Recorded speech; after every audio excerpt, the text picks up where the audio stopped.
Number 10. The Slayer. The armor choice for a Slayer is leather, and the weapon choice for a Slayer is a greatsword.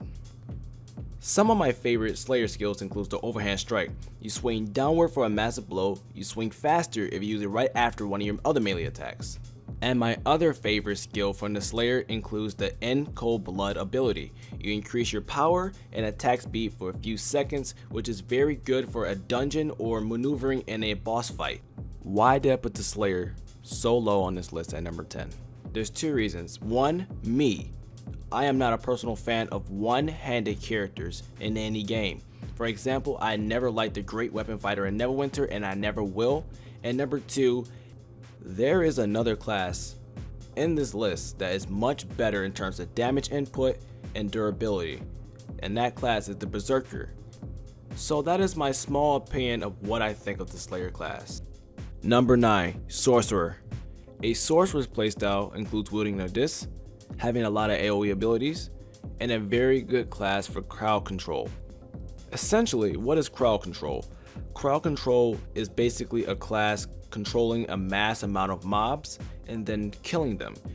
This class is very good for holding a lot of mobs' attention of aggro, keeping away from the tank, and when the tank needs to focus on the boss and they're getting attacked by a lot of mobs, this class is very good for controlling mobs. I would even say that this class is on par with Reaper when controlling the mobs. Some of my favorite skills from the Sorcerer includes Meteor Strike. You call down a flaming meteor in a short distance in front of you, taking out a mass amount of mobs. And my other favorite Sorcerer attack has to be Void Pulse. You launch a powerful spear at a single target and it does a lot of damage. So why did I put Sorcerer at number 9? There's only two reasons really why. It's not my playstyle, and it is a little difficult to learn if you're not willing to learn.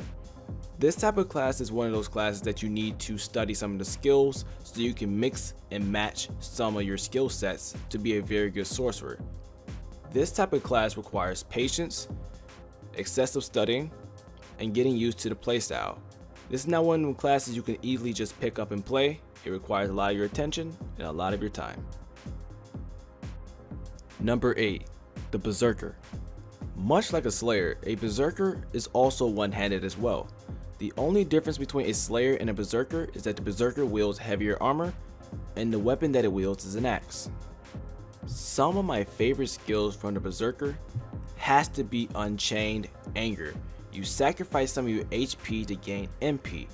One thing you're going to learn about Berserker is that this is a very dominant MP based class, which seems strange, right? It's not a mage, it's not some priest, but some of their skills requires a lot of MP, and I thank God for the Unchained Anger.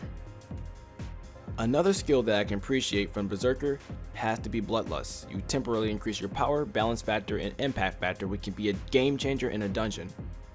Your Berserker already does enough damage, but you apply Bloodlust, you can even input more damage than you're already doing. Plus, if you have elite status, you can also pop that special potion that gives you more damage, power, HP, and your Berserker is pretty set to go. One more skill that I have to give a shout out to is my favorite PvP skill in the entire game. It's Inescapable Doom. You briefly slow nearby targets, preventing the opposing player from using evasive maneuvers. As you know, the Berserker is pretty slow as is, and this skill, the Inescapable Doom, makes PvP so much power heavy for the Berserker. It's insane. The Berserker already does enough damage, and then you put Escapable Doom on your opponent, it makes them pretty slow, and you can dish out so much damage to the other player. It is by far my favorite PvP skill in this entire game from any class, anything. It's my favorite PvP skill. I absolutely love this. Now, why did I put Berserker so low on my list at number 8? There's a few reasons why, but there's mainly only one. It is very, very slow. Now, previously I said that the Slayer was my least favorite class in the entire Tera lineup because it was one-handed and I just didn't like the feel of it. I will give the edge on Berserker for at least giving enough damage to input to make up for being so slow. However, I just don't feel the one-handedness at all. That's not my playstyle, but if it's yours, I would say go for it. But if you are willing to go through such a horrible grind of slow leveling, because the Berserker is pretty slow, then I say go with the Berserker. Number 7, the Warrior. The first attributes of the Warrior is that the leather's armor, which makes it very agile during battle, and it wields twin swords. The one thing about the Warrior is very controversial in the Tera community. Some people argue that this is the best class in the entire Tera lineup, and some people say this is the hardest class to learn.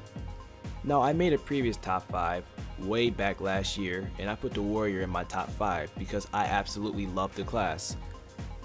Then I tried it, and to me, and this is my opinion, the Warrior did not seem that hard of a learning curve. I got to level 60, or whatever the level cap was in the open beta. I got to that max pretty decently easily, and it wasn't that hard, right? The one thing about the Warrior though is that you have to know what you're doing. You cannot mess around when you play the Warrior. Much like the Sorcerer, you have to learn the skills. You have to make sure you have the right plugins of skills so you can be a very decent Warrior. And leveling up your Warrior in like terms of weapons is pretty difficult as well, because you don't know what weapon should you wield. You wield this set of weapons, this set of weapons. It's pretty hard, you know. So this type of class, you're just going to have a lot of patience, much like the Sorcerer, and will require a lot of your time. So if you already have a Warrior or you're planning to get a Warrior, just remember to stay patient and learn your curve. Some of my favorite skills from the Warrior has to be defensive stance. You increase your endurance and balance factor, and you draw more aggro with the attacks, so you can help out in your dungeon if your Lancer or your Brawler is in trouble with a lot of ads, and the Sorcerer or your other DPS is, it's kind of lacking. You can pick up a little bit of slack with the aggro. And on the flip side, if you don't want to draw too much aggro, I recommend also using Assault Stance. You increase your power, crit factor, and skill damage at the minor cost of your endurance, allowing you to use Reaping Slash. So if you want to balance between Defense Stance and Assault Stance, depending on the situation, I recommend, alternating between the two. It's one of my favorite 2 skills of the Warrior at the moment. So don't be too afraid to try out the Warrior, even though some people may tell you not to. Always go with your own judgment at the end of the day. So if you're willing to try out a new character with a whole new feel, I recommend going with this character.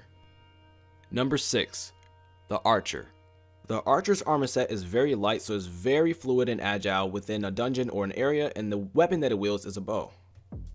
The Archer is what I'm playing right now on the server Overlift on PS4, and it's by far one of my favorite classes in this entire game.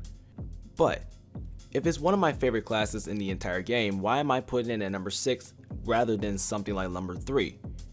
Well guys, I told you, my name is Aerdou, and I have to be completely honest with you.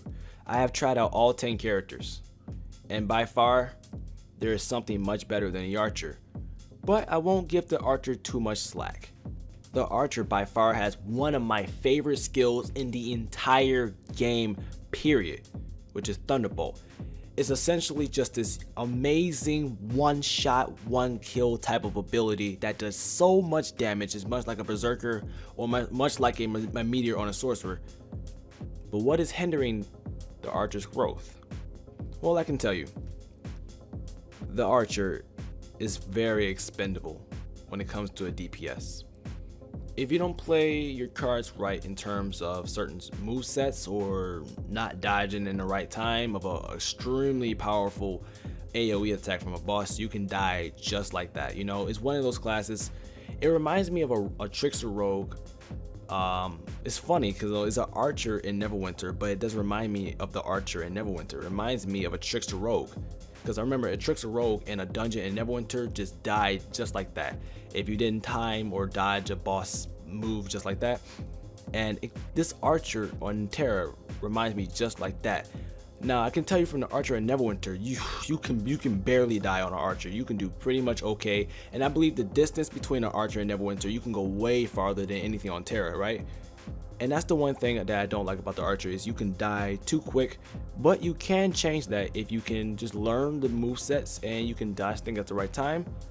You're pretty much set to go. Like I said, some of my favorite moves probably is Rain of Arrows and Thunderbolt. I absolutely love these skills by far. And if you have a really good brawler that knows how to draw aggro and bring them into the middle of the map, whoo, the Archer and the brawler are literally soulmates. You can kill so many enemies with the random arrows or thunderbolts. It is absolutely insane, just wiping the dungeon so clean.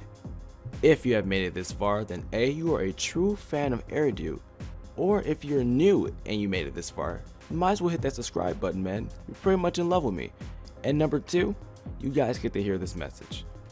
If this video reaches 300 likes in 24 hours, I will drop part 2 the very next day. You have my word.